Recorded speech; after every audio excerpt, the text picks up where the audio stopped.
gummy bear.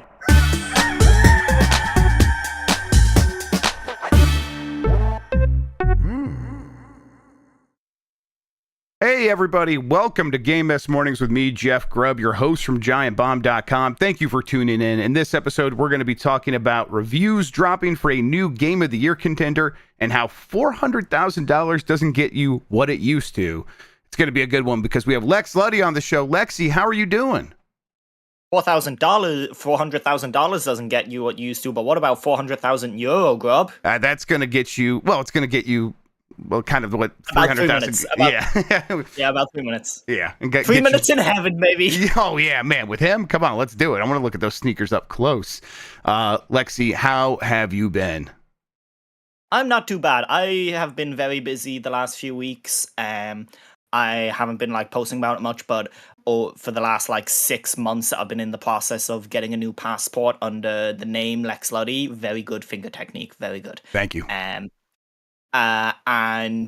Boy, that costs a lot of money and has a lot of steps and involves you going to a lot of police stations, courts, to see lawyers to get them to sign stuff. Jeez. Yeah, I've spent over 250 euro at this point, just requesting different birth certs and documents to be able to prove to my own government that I am who the government say I am already. You already had a previous passport, right?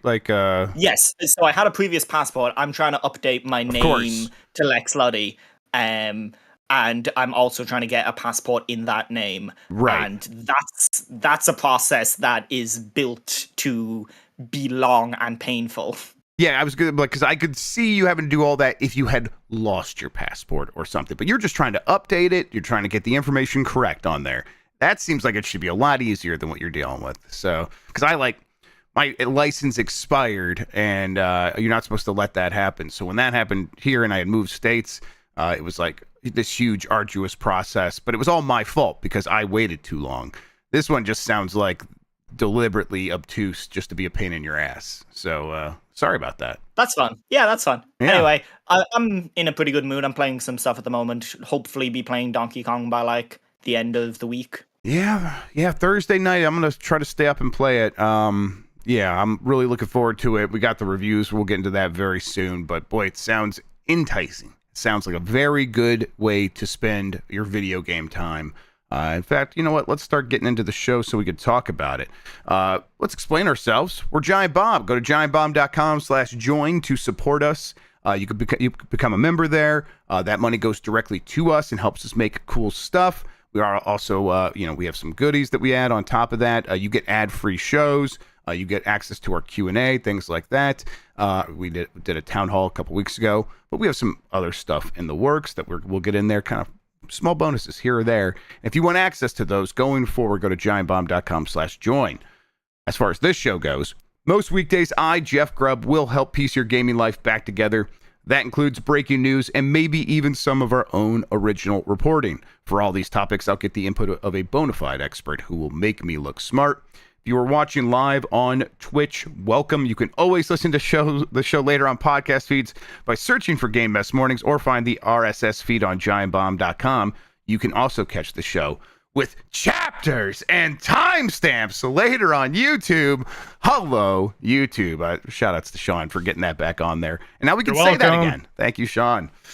All right, we have a lot to get into. So let's start the morning mess with Donkey Kong Bananza reviews say it's the Blockbuster exclusive Switch 2 fans have been waiting for. This is from Ethan Gotch at Kotaku. Shouts out to Ethan for collecting all these. Is Donkey Kong Bananza the Super Mario Odyssey-sized adventure the Switch 2 needs? That's the question players have been asking ever since the 3D Sandbox Smasher was first revealed earlier this year. Based on early reviews, it just might be. There's a collection of them here. IGN's Logan Plant, and I believe they gave it a 10, said Bananza never stops pulling fresh ideas off the vine over its 20 plus hours. Without spoiling anything, I was stunned at the ingenuity on display as I dove to some of its deeper late game layers. There are tons of different material types that make up the world, and there are set rules to how they will all interact with each other. A simple example is how throwing ice onto lava creates a hardened rock platform, but the chemistry and interplay between different elements gets more complex as you progress. And learning these relationships and using your knowledge of them to solve increasingly smart puzzles is supremely gratifying. Let's see here. GameSpot's Steve Watts, I think they gave it a 9 out of 10, said Donkey Kong Bananza offers a new start for Donkey Kong that is distinct from the Donkey Kong Country games. The focus on destructibility captures what makes DK different from other platforming characters, his titanic strength. And giving him a cute sidekick grants the game unexpected emotional depth. Not something I was expecting to hear from a Donkey Kong review, Lexi. As part of the launch lineup for Switch 2, this nicely fills the gap for one of Nintendo's signature substantial single-player adventures. But more importantly, it's an excellent game in its own right and deserves to be mentioned alongside games like Mario Odyssey as among Nintendo's best recent works. Okay, Lexi, those are just 2 reviews. There's a lot of other ones. It's around a 91 on Metacritic and OpenCritic, I believe, at the moment. Very, very good reviews. Getting the comparison to Mario Odyssey and sort of passing that check. A lot of people are like, yeah, this is a worthy successor to that. That's where I was like, man, if anyone could say that sentence with a straight face, I will probably be very happy with this game. So I'm really looking forward to it. How do these reviews find you?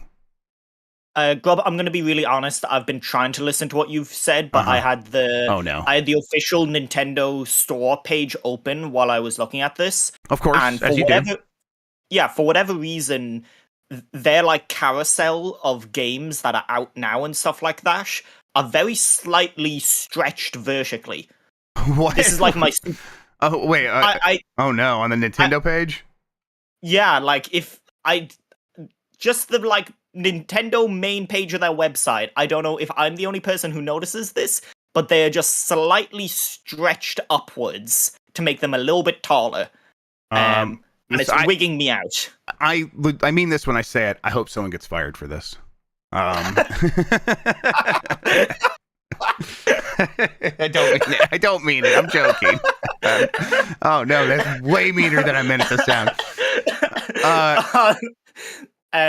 Anyway, yeah. I was looking at reviews for this, and I think the one that really stuck out to me was John Lineman over at Digital Foundry, who there was a lot of gnawing and gnashing of teeth around oh, what about the performance of this game? They even said in one of their developer interviews that they know it's not perfect. And he was he did his usual analysis, and there's some stuff in there where he's it's a double buffer VSync, so it'll drop down to 30 sometimes, which isn't great. But at the end, he did his bit of, personally what he thought of it. And if someone who is that tuned into tech and notices technical hiccups is looking at it and still going, no, this is still great. Playing this is still great. And he doesn't John doesn't have a lot of leeway slack for that sort of stuff. If it bothered him, he would say so. He would legitimately, he would not hold back. So yeah, that is encouraging as well. There was a lot of that in this past week, but just because I just think people want to talk about Donkey Kong, and that was the thing that popped up. And that was the only information they put out was, hey, we don't think it's the perfect performance. Yeah, which is a weird thing to put out. Yep, and so yeah, people were fixated on that, right? And I get it, because if you are interested in this game and you just bought an expensive console, you want to want everything to be perfect. I get that, but this is what I expected, that we would get on the other side of the reviews, and we immediately are not talking about that anymore in any real way. Because the focus of the game is the majority of the time is going to be running just fine, and it's going to be a lot of fun. I think I was vaguely aware of this chemistry system, the physics/chemistry system of different elements and surfaces in the world interacting with one another in different ways. I didn't realize, I don't think, Lexi, that was going to be such a major component to the game. And I like that sort of stuff. That's very sandboxy to me, very playground. And the idea of just being able to take these things and smash them together and see what happens is another thing that I find to be very appealing. Is this game, now that we know quite a bit more about it, what you were expecting from a Donkey Kong follow-up 3D platformer? I think it's a really good direction for the series. As a known Donkey Kong Country disliker, I think that redesign is incredible. Yeah. I saw some people be like, "Oh, I don't like the new redesign," and it made me legitimately angry. It was like, this is Zelda bullshit. This is when people were mad about the Link's Awakening remake, like tilt shift art style. Like, you motherfuckers, this is why we can't have nice things when you give out about stuff like this.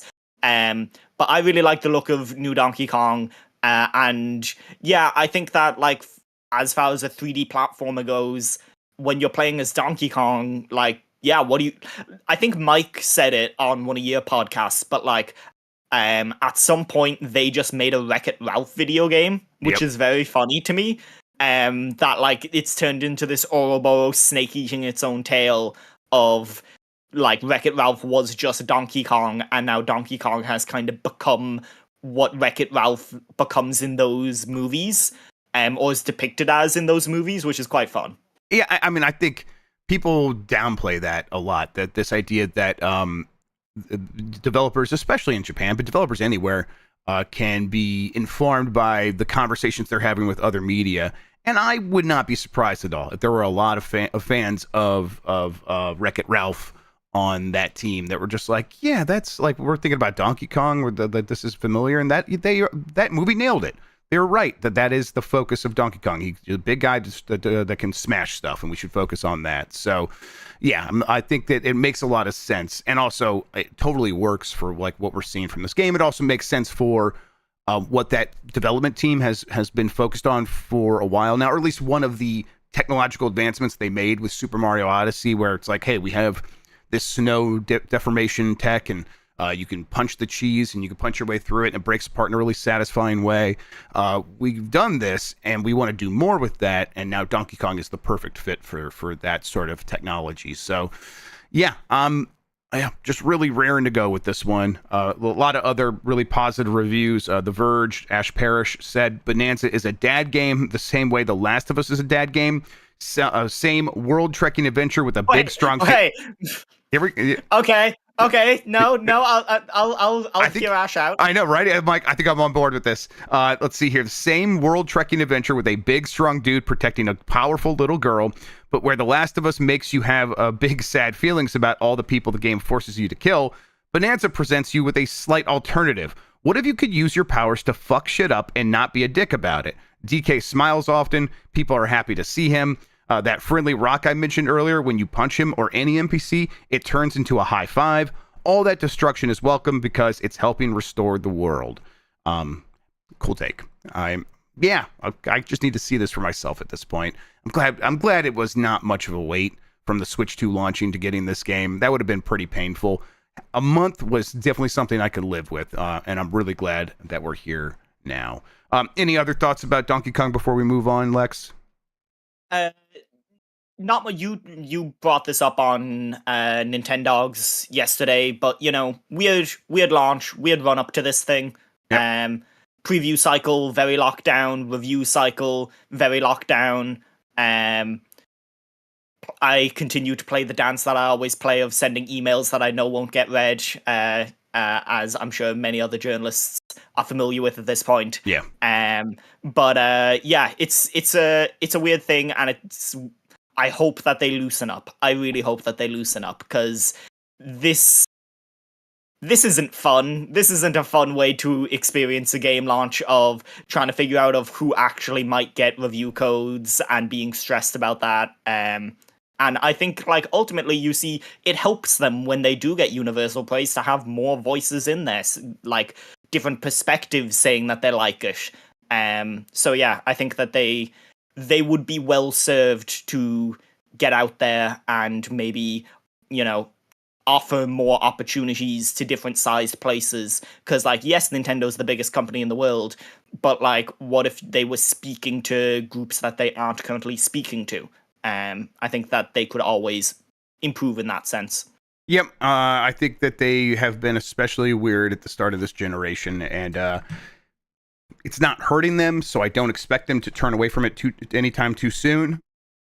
At the same time, this is a company that probably should cool off with, like, how locked down it's being. And I could see it not needing to, or feeling the need to sustain that as we get later into this year or whatever. But I don't know. It definitely feels like it's informed by their concerns about piracy and homebrew and them wanting to cut that off as much as possible. And it feels like they've succeeded at that, but who knows? Yeah, it is kind of funny that, all of this was, it was so locked down in the lead up to this, and the Switch 2 as well. But like Switch 2 still got out there early. They were just bricks. Yep. And also, this game got out there early. It just fell off the back of a truck. Yep. Like, it's never press that are leaking this stuff except for Mike Minardi. Of course, except for Mike. Yeah. Right. Yeah. Ruins it for who everybody. does it habitually. He is constantly leaking stuff. I'm not sure if you know this about Mike. Yeah. Constantly breaking embargo. Loves it.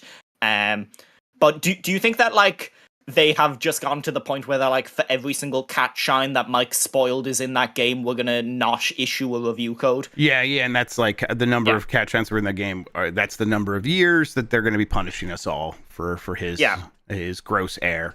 I think Nintendo will continue to be weird. I know that's a bold statement, but I think they will continue to do that. It will just be in new and surprising ways every day. All right, the Legend of Zelda live-action film cast has been announced. This is from Sal Romano at Gamatsu. Benjamin Evan Ainsworth will play Link, and Bo Bragason will play Zelda in the upcoming live-action film adaptation of the Legend of Zelda that the Nintendo announced they were making with Sony Pictures. The movie is due out May 7th of 2027. Does this make it feel more real to you, like more likely that it will actually happen? Before we get it, what a fucking Nintendo move to 90 minutes before the biggest like game embargo of the year that they have for one of their releases, they release probably the biggest news story of the year. It's weird. Like, yeah.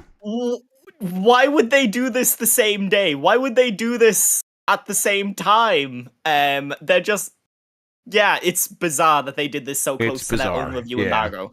But yeah, I think that like now that they're casting, it does seem like they have a bit more momentum behind it. I think that Wes Ball has gotten out there enough and been actively like, no, this isn't in development hell. Like, it is my active project.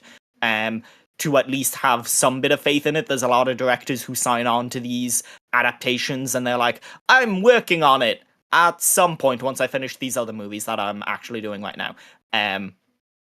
So this does seem like his next movie. So if it has someone who is like, well, I need this to be my next movie because otherwise I don't have a next movie, and that's a fucking problem, that definitely like gives it some impetus. Do they hit the release date of, what is it, 2026, they're saying? 2027. 2027. I don't know, 2027 seem like, maybe it's just because game development has broken my brain so much that like 2027 seems ambitious for something that hasn't started yet. I agree, but I think they could, if they have stars, if they have a script, which I don't know if they even have that, then there's no real reason they shouldn't be able to do it. It would just, everything would have to go right. A movie can definitely come out in that time frame. But you're right. Like when I hear 2027 and I'm like, well, have you started making it yet? I do feel that like video game side of things of being like, that's not enough time to do anything. What are you talking about? I really hope that if that direct is on at the end of the month, we get Miyamoto telling us the rest of the cast list. And at the end, he's like, and our good friend, Tingle is being played by Chris San. Yeah, they need to bring both Chris San and Jack Black into the movie in some form. Yeah, and maybe they could be like Tingle Brothers. They can a new, not what's there's the opposite of a composite character where it's like they need multiple actors to take on this one character, and that would be perfect. Okay. Do you think this movie has like dungeons and stuff, or what do you think their actual way of? I think that I think it'll be a quest, right? It'll be, it'll just be the hero's journey, where Link is presented with an adventure and he's like too scared to go on it or whatever. He denies it, and then events change and he's forced to take it on. And it'll be, and when things have to go from bad to worse, as it happens in a hero's journey, I think that's when it'll be like, I can go get this thing. I found it. Oh no, it's actually deep in this dungeon or something like that. You can you can fit all those pieces onto what is certainly going to be a hero's journey. So yeah, I think they do it that way. They should base it off a Skyward Sword, and every time he picks up something, the game stops for 3 seconds to tell him that he picked up something. Yeah, that's true art right there. That's what they that's what they need to do. Sorry, I'm trying to get a picture of this for everybody so they can see it. Okay, what do you think? They look like young YA teens. That's what they look like. They look like young adult fiction actors. Is really what they look like. Absolutely. I mean, that's the director, right? He did the Maze Runner. And these look like people that could be in the Maze Runner. I'm not saying it's bad. I think they work. I liked that Apes, the most recent Apes movie. It wasn't the best one of those, but like it was pretty solid and well put together, and the villain was pretty fun. I think getting that guy, the guy who played Proximus or whatever in that movie. Wow, that's a good call. He would be a really good Ganon. He's in Annabelle as well. He's really good. That guy's a lot of fun. I can't remember his name now. Yeah. He's one of the he's in Real Steel. One of your favorite movie. One of my favorite movies. That's right. He's great in that. He would be a pretty good Ganon. That's not bad. Okay. We'll see. I think as far as these actors go, though, I'll bring them up one more time. Kevin Durand. That's it. Kevin Durand is his name. Yes, that's right. As far as these actors go, though, I think they work. They're going to be in makeup and effects, and once they're in the clothing, I bet that really makes it really work. I think Zelda here, though, looks pretty good. I mean, that is a person that looks like she could be an elf for sure. And once they give that kid his pink hair, it's going to make a lot more sense. Yes, pink hair and his short green skirt. Yeah, that'll be perfect. Yeah.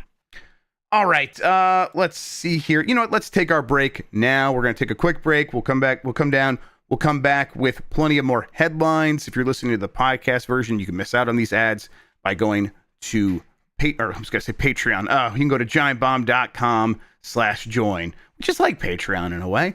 Sign up there and you can skip out on these. For now, though, let's go to the break.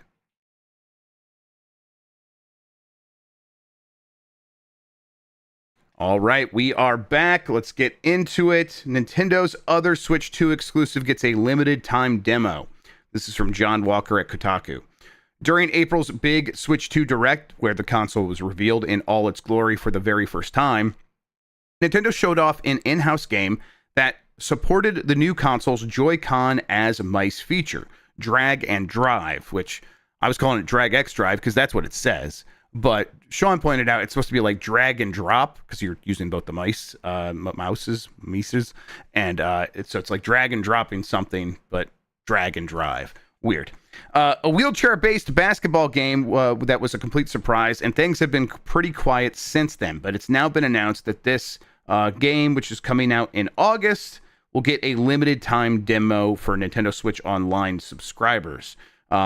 Just like ARMS. Just like ARMS. Just like they've done this with a lot of games, but just like ARMS. Let's see here. It says come August 9th and 10th, we'll definitely have a much better idea of what's on offer. Well, if we have a Nintendo Switch Online subscription, we will. The multiplayer game is going to have a global jam demo event, which will offer a sneak peek of what will be on offer. There's going to be like time frames where the servers will be up and people will be able to get online.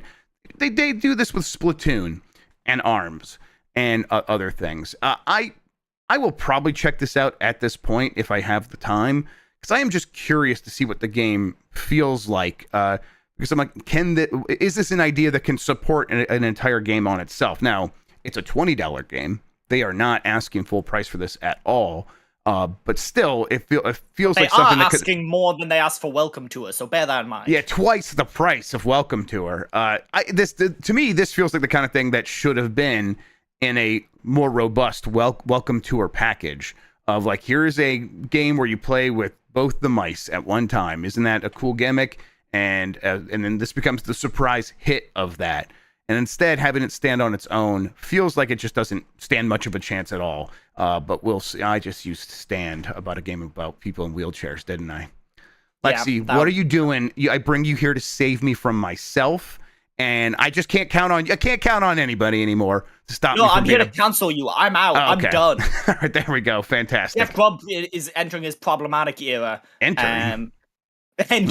It would be really funny if this wound up being like the biggest thing since Rocket League. If this became like the new Rocket League, it would be really funny if that happened. Mainly because it would be very funny to see like the esports optimizations that people would have to do for the back and forth motions with the hands. That would be a lot of fun. I also want to see it get ported to PC because if it just becomes that big, and Nintendo's like, well, we want to put it on PC, and so people using 2 regular mice on a computer or whatever to try to emulate that. Yeah, I want it to go all the way. I don't know. Do you have any interest in this game, Dragon Drive? Academically, yeah, that's yeah, same. I look at it and I'm like, that's an interesting thing that you made there, and it's real interesting that you're selling it for money. I'll take a look at this and see what it's all about. Yeah, what is in here that made you think, let's sell this for $20? And I bet it's fun, but I doubt it is a Rocket League in terms of going to have the staying power and the quality. All right, but we'll see soon. Other headlines here. Analogue 3D delayed to late August due to tariffs. This is from Darren Bonthus at GameSpot. We talked about this a little bit on Bombcast yesterday, but here's like the full news story. The Analogue 3D has been delayed once again, and it will now be shipping out in late August.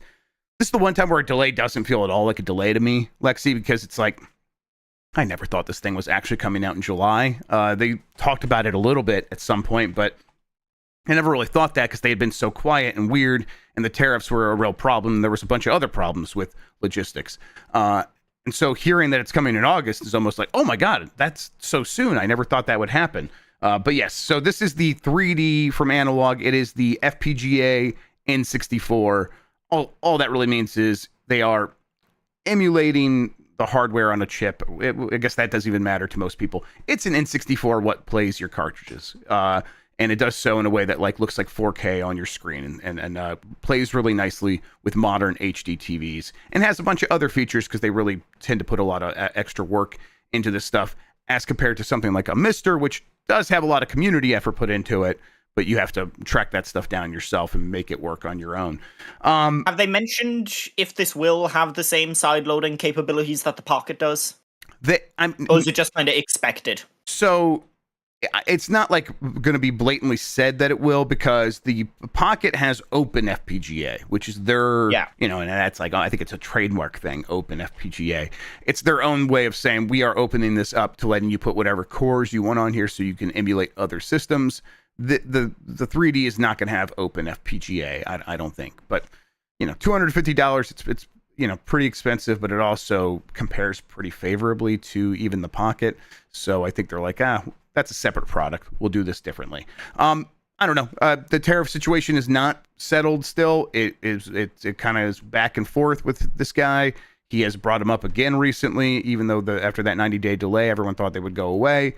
But they're saying that, hey, we have an open window here where we think we can get these things into the country, and there are some tariff considerations that are causing our costs to go up, but they are not charging anyone anything more than they already have spent on it. I pre-ordered one of these for $250, Lexi. They're not charging me anymore. They're sending me mine. So some good news here, it feels like, for people who are into this scene. Sadly, it will probably be affected by later tariffs, because let's face it, there's going to be more scandals that he's going to need to distract from, and tariffs are a great distraction. He just loves those things. He just loves them. He thinks they're good. It's crazy. But yeah, I think you're right. The price will go up later. And so, if you had your pre-order, good. I don't think there's any up for sale at the moment. They will probably have another wave at some point, and I bet at that point you will see a higher price.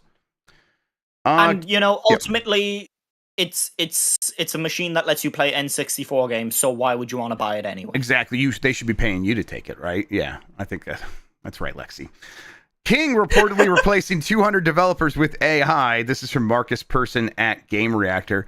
According to insider sources at Mobile Gamer, around 200 employees, mainly from the level design team, are allegedly being affected by Microsoft's latest wave of staff reductions. A leaked internal message suggests King is doubling down on AI tools that can automate key parts of the game development process, from menu creation to environment design.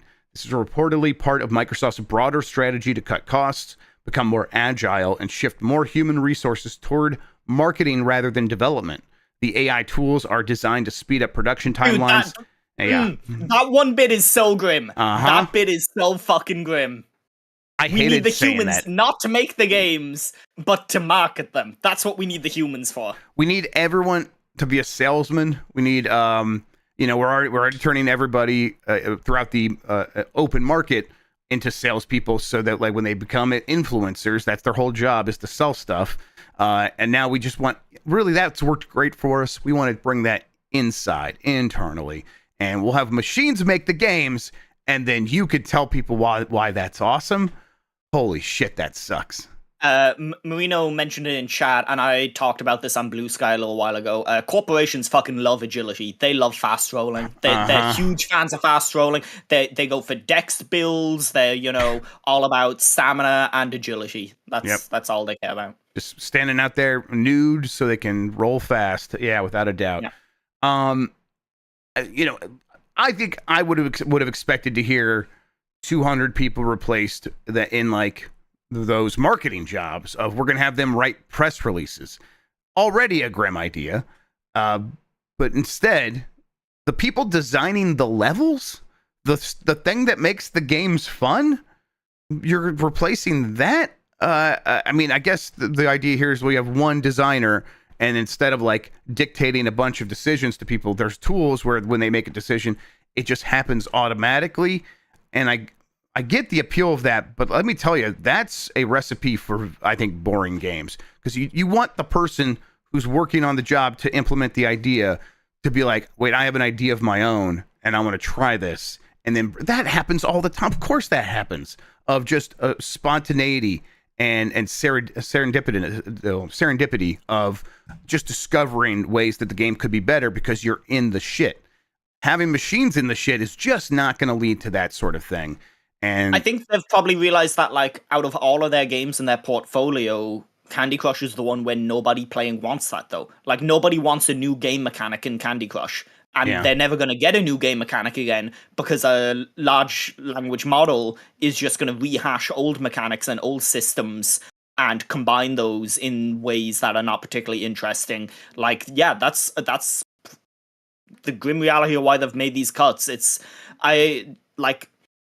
I did some reporting on this on the Rewinder podcast that went up last week.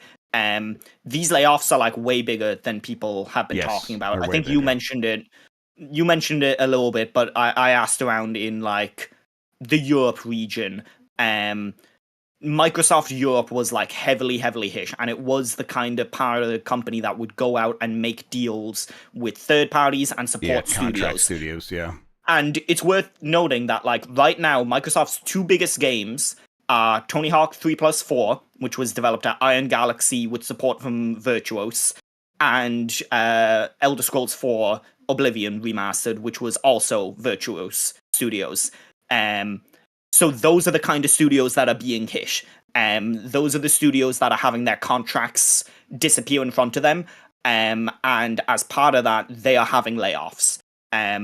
I've talked to people who would know about like the situation at different developers in different countries, and the way it was described to me was like, oh yeah, contract studios are at panic stations because they had games that they were meant to be working on right now that they are no longer working on, and it's really hard to fill that gap. It's easy to fill a gap that's like months away because people like to plan out their work, but it's very hard to get someone working on something right now, so they are having to lay people off.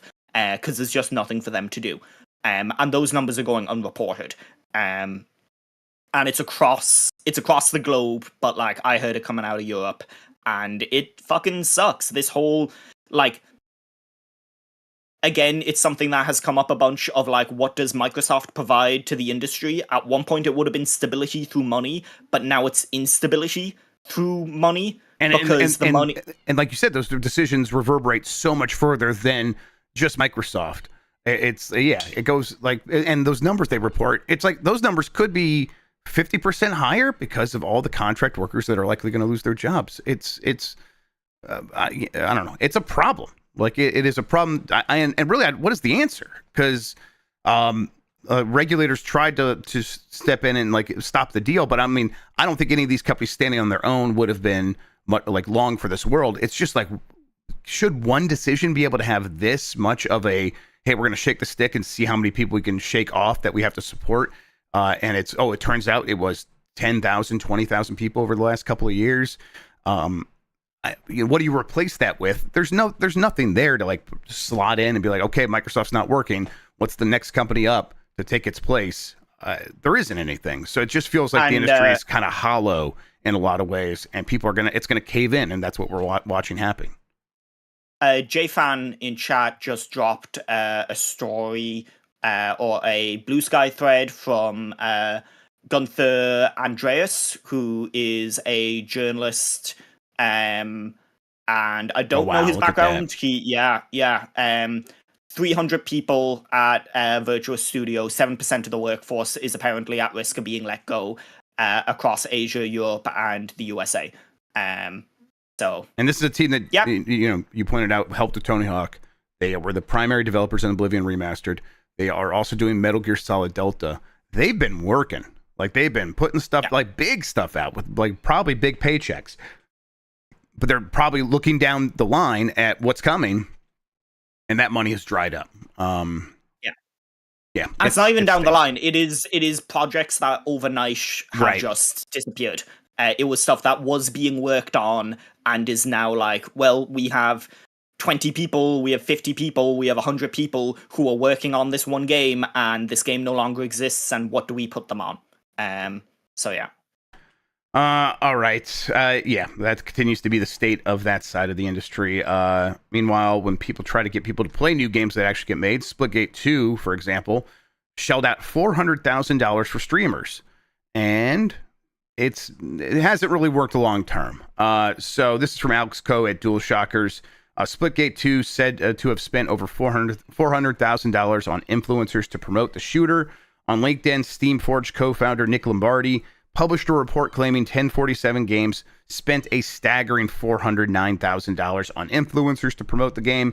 The figures are estimates based on publicly available data and market rates from Steamforge's algorithm.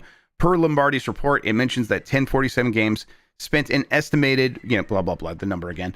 But the game's lost most of its players. And, this is from publicly available data, Steam stuff. We've seen it dropped from kind of a high of whatever it was, and it's down like almost 90% in terms of people playing it day to day. They kind of had no choice, right? At a certain point, a game like this does have to just like pay influencers to play their game. Even Fortnite still does that. So it's like, if you want to play in that space, that's kind of what you're competing against. But it's also just not a magic bullet. What do you think happened here with Splitgate 2? I think it's like live by the sword, die by the sword. I think that a lot of people are realizing that marketing isn't the silver bullet that it used to be, and that the new way to like do marketing that can actually get a game to take off is through influencer and is through those kind of activations. But then when you live by that sort of, we're going to be trendy on social media and we're going to have a presence and we're going to have people talk about us, that can very easily be tainted by one wrong move. And boy, did this game have a one wrong move.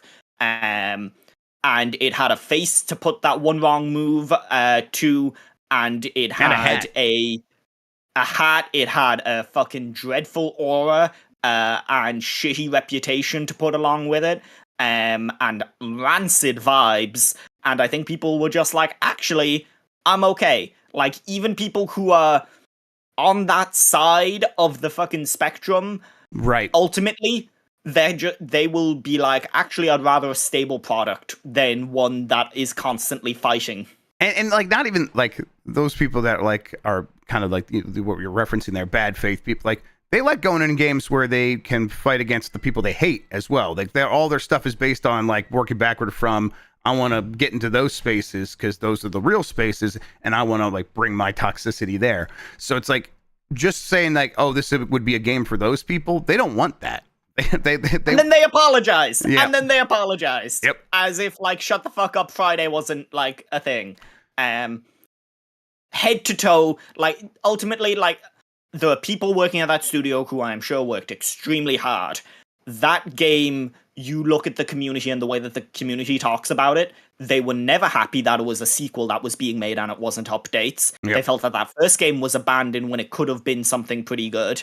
And because a sequel could have hit bigger, they are not happy with the changes that were made for the sequel and the focus on stuff like Battle Royale. Which now, like, looking at Steam numbers, I don't even know if you'd get enough players to fill a Battle Royale most of the time. And on top of that, like, yeah, their CEO is an asshole. So it's very hard for me to, like, get too, like, down about this because, like, ultimately, dude, like, live by the sword, die by the sword. Like I said, like, you asked for this. You played with fire, and you got burned. So it's very hard to, like... Ultimately, there's only so much you can learn from this use case other than, hey, maybe don't do dumb shit. If you're spending a lot of money, spend it safely, and don't do really dumb shit in a public setting. Yeah, I mean, I don't love how secretive and silent and buttoned up the video game industry is. There's a reason that it is. It's because it usually backfires or it's hard to control at best. And this guy had no chance of controlling it. He barely knew what he was doing. You could tell he was just like, I'm going to go make a splash. And it was a dumbass move. And it poisoned the whole thing. So, yeah, just shut the fuck up. Friday applies every day in video games to a certain extent. If you are in charge of a product that you need to make appealing, just let the game talk. Don't go out there with a dumb hat. But the problems obviously go deeper. Splitgate 2 just not something that is winning many people over on its own merits, because there's going to be a lot of people who never knew about that hat or whatever. You look at that subreddit, and I did kind of after that game launched out of curiosity, and people who were diehard fans of that first game were like, man, this is a fucking bummer. This is not what I wanted it to be. So yeah, it seems like a real fumbled bag in a lot of ways. You know, between this and Mind's Eye, there's been a lot of games releasing this year that feel like people at the top with big personalities, we'll call it, have made decisions that might not be in the best interests of a good quality product. Yeah. Splitgate was, they're in chat, they're saying, wasn't that a relatively recent release? Yeah, it came out in 2019, and then it had, I think it had a resurgence a little bit more recently. Over the pandemic, yeah. Over the pandemic, right, exactly. Yeah. And so that's what makes it feel even more recent, is that it really came to most people's mind during that resurgence. Don't worry, everybody, the kitty is just a little asshole. That's why she's meowing. She's fine. She just likes to cry constantly because, well, she wants to go upstairs and beat up the 25-pound cat. And he's just like, leave me alone, because he's a big, grumpy old bastard. And she just chases him and hunts him around the house. And she wants to go do that. She's obsessed with him. So that's how it's going over here. And he kind of slaps her in the face. Reminiscent. And she's just like, whatever. She's like, yeah, we're fighting. This is great. What were you going to say? This sounds reminiscent to, like, your children's relationship with you. Oh, yeah. Oh, yeah. They just run up to me and beat me, and then I'm just like, yeah, that's what he does, too.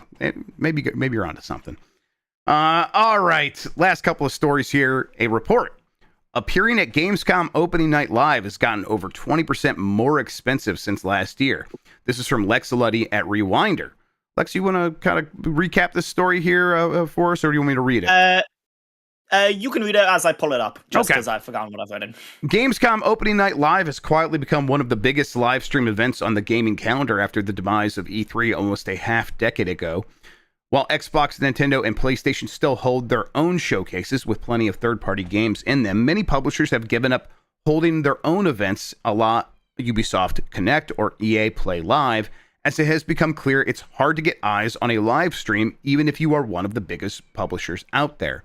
What's more, many smaller devs and publishers have struggled to get attention at storefronts like Steam and the eShop as they have become more cluttered. This, paired with the fact that there are just a lot of video games being made and released nowadays, means that shows where you can get your game in front of a lot of eyeballs have never been more important. For a few years there, Gamescom had become something of a bastion for mid-sized publishers and games that might not get picked up for co-marketing with a console manufacturer, as it was known to be easier to get into and cheaper than the Game Awards or Summer Game Fest, owing to its generally lower viewership. However, getting into the show has steadily become more difficult to get, or has become more difficult to get into, as the price of getting stage time on the yearly live stream has jumped by over 20% since last year. Unlike other shows that Jeff Keighley presents, like the Game Awards and Summer Game Fest, the cost of getting into opening night live is much easier to find out, as it's advertised publicly by Gamescom itself. In a sales deck slideshow available on Gamescom's exhibitors section of its website, it can be seen that featuring on the ONL's main show can cost from €140,000 for a 30-second spot, all the way up to €465,000 for a 180-second or 3-minute spot on the live stream. Notably, this is a large jump from last year's numbers, which I shared last year on Twitter. If you break it down, a 30-second tease has gone up by 21.7%, 24.2% for increase for 60 seconds, and the 90-second slot went up 25%, and a 2-minute slot has gone up over 26%. All right, this is the kind of thing where Lexi, it sounds like mostly people who pay this money find it to be worth it. That can't be universal, but that's got to be the main reason a price like this goes up is there's a lot of demand. That's the only way that they can really justify this, right? And there probably is a lot of demand to get into these advertised slots on ONL. Yeah, it's interesting. It's worth looking at that whole sales deck, because they do outline that there's two types of games in these shows. There's games that are deemed editorial and games that are deemed sponsorships. And this is something that like we've kind of known for a long time. Yes. There are games that, Keighley and his team go out there and Kojima's never going to pay this money, right? Yeah. Yeah, Kojima's never going to pay this money, and maybe there'll be 1 or 2 indie games a year that Keighley plays, and he's like, I really like this, I want this on the show. But then there is a lot of other games that pay for their time or pay for being up on the stage. And it's interesting. It's very hard to compare the value of these, because if you look at Opening Night Live's viewership, last year's show was put up as one big long thing, so you can look at the entire show. So we do have like viewership numbers on that, which is about like 2.7 million. All the previous years, the live stream on the official the Game Awards website or YouTube channel is where they put them. They're all cut up into separate sections, so each trailer is a separate section. You can look at like IGN's copy of the full VOD and GameSpot's copy of the full VOD, but like that's not giving you a super accurate picture. But roughly, like the Game Awards is doing about 14 million views last year, and Opening Night Live did 2.7. So it is like a lot less in terms of viewership, but it still must be enough to make an impact and to start like the word of mouth spreading.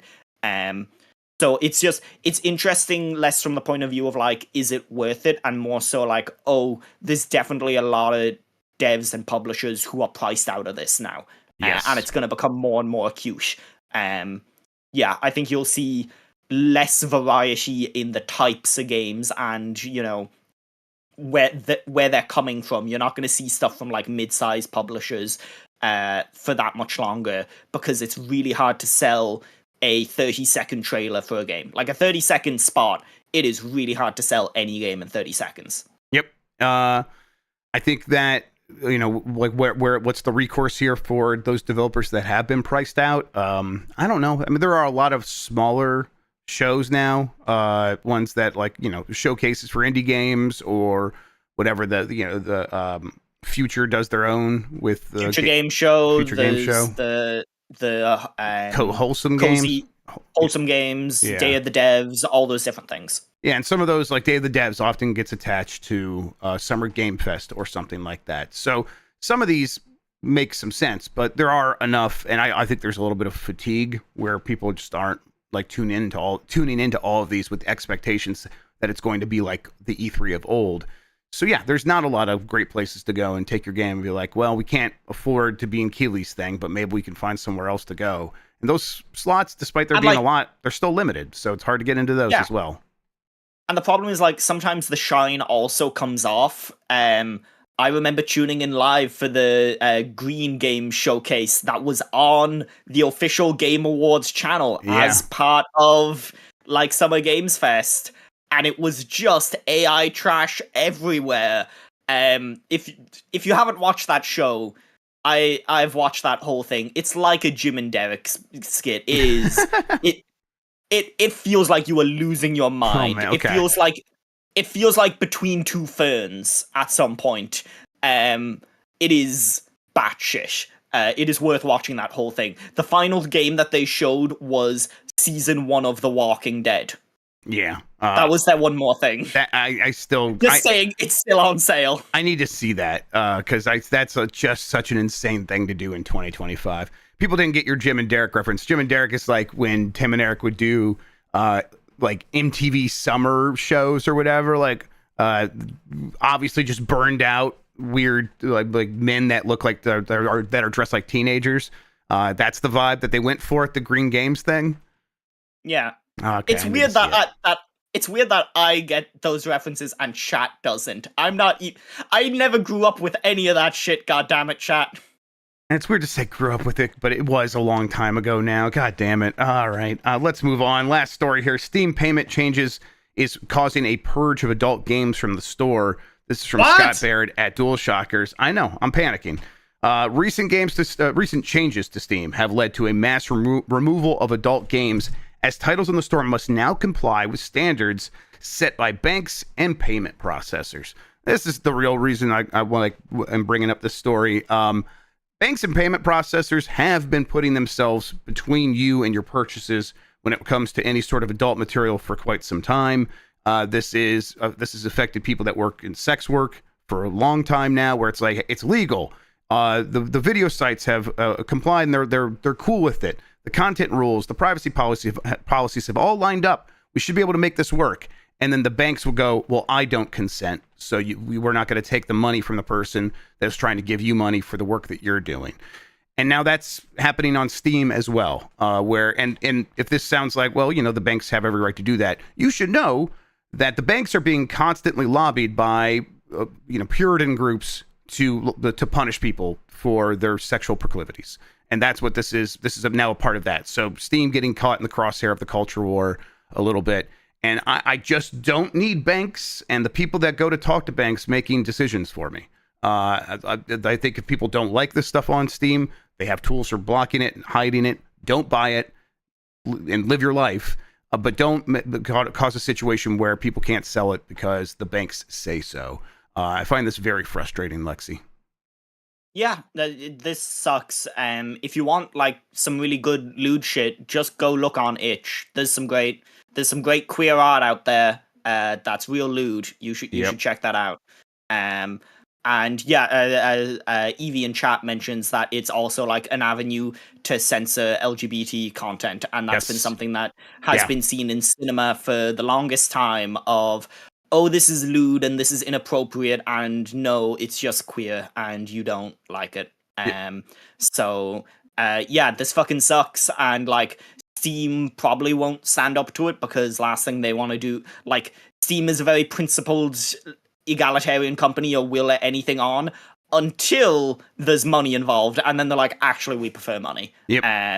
So if the idea of not having banks process their payments is getting in the way of their morals, I can't see Steam fighting back on this, which sucks because they really should. Yep, the LGBT things getting caught in the crosshairs isn't just like happenstance either. That is the deliberate purpose of a lot of those Christian groups lobbying banks.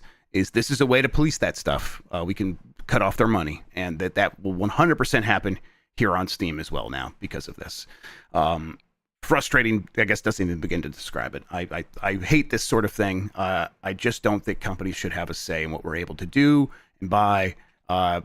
We're supposed to be free, right? The whole idea is like we're free to do stuff. But why do these corporations always seem like they're in charge? That's because we're not. All right, that does it for the headlines. Let's get to the poll question from yesterday. Let me pull it up here.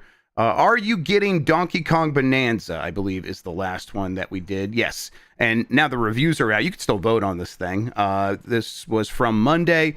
60% said yes, 40% said no. You got to keep in mind that 40% no number probably includes people who don't even have a Switch 2 yet. So like, well, I would get, but I'm not getting it. Or maybe people are like imagining one day they will get one and will get this game and voted yes. But that's a pretty good split for a new game right there. 60% of the audience just straight up saying, yes, I'm getting that. The reviews are probably only going to help, right, Lex? Yeah, definitely. Sorry, someone in chat just dropped a Mike Minotti post in there. And, I gotta say, you guys gotta stop worrying about appearing too old, because Mike Minotti's out there appealing to the 18 to 25 demo real hard with his Don Bluth Appreciation Night stream on the official Giant Bomb channel. This is what the kids want. I hang out with my godson, and my godson won't stop begging for Don Bluth content. I love Space Ace. You can't walk 5 steps outside without overhearing a group of children excitedly talking about Don Bluth. And we have Mike Minotti to cater to those people. So there we go, everybody. Yeah. That's going to be on Wega Man tonight, Wednesday evening gaming at Mike's at night, because his butt was hurted on Monday and he couldn't do it. SEO is a wonderful thing, isn't it? SEO is magical. It's a beautiful, beautiful thing, and we are masters of it here at this website. All right, we'll get to a new poll question here in a second. Before we do that, though, Lex, why don't you tell people where they can find you on the internet, what you have going on, and all that good stuff? Yeah, you can find me on Blue Sky at lexluddy.xyz. Later today, I am going in about an hour. I'm going recording a podcast with the Nextlander folks. So that'll be my first time doing a podcast with them. Fantastic. Which will be very fun. I've only ever met Brad in person, but I've talked with Vinny a fair bit over the years, on and off. And yeah, those folks are awesome. So I'm delighted to finally do that.